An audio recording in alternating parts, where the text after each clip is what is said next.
My name is Aymar Ccopacatty. I'm 38 years old. I work with recycled materials like plastic in my art.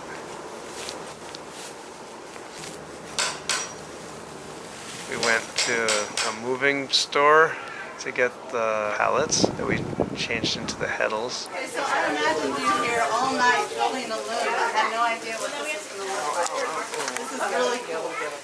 We went to a hardware store because sometimes we need real heavy-duty deal things like pulleys that you can't easily find in the trash.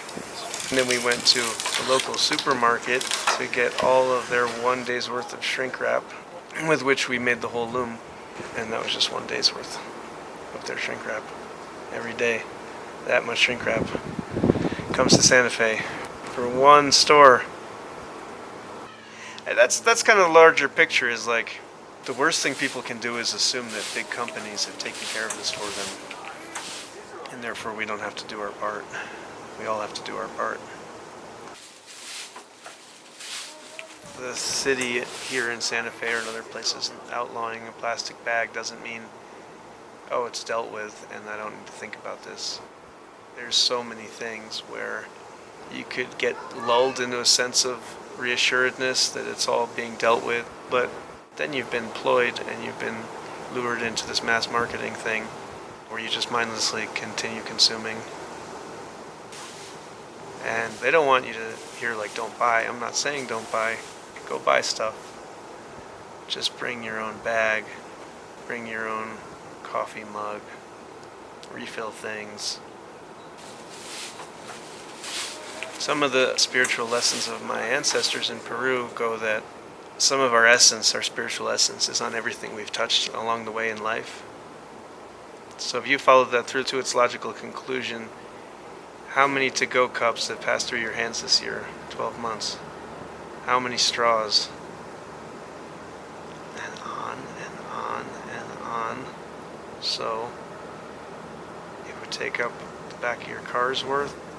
If it could all just fall on you right now by accident, everything you touched this year and threw in the trash.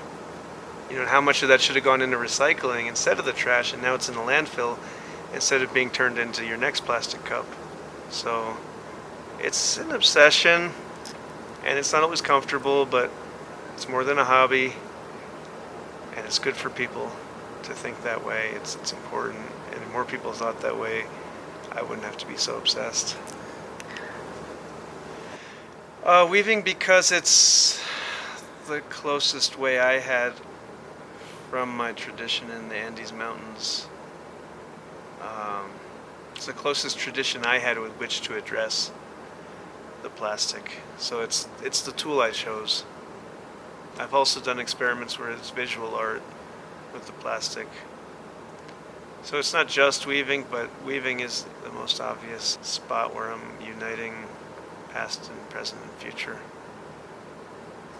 One of the things that the weaving loom made out of recycled materials does, or one of the visions it holds, is that it can trap pieces of plastic. It's a place to put handfuls of plastic refuse that would be blowing in the breeze, so if in the right moment a plastic bag blew in with the wind, it would get trapped in the loom and stuck in the weaving, and then it would be in the museum again. So it's a better place for it, and my work kind of does that. It looks for ways to encase or encapsulate the plastic.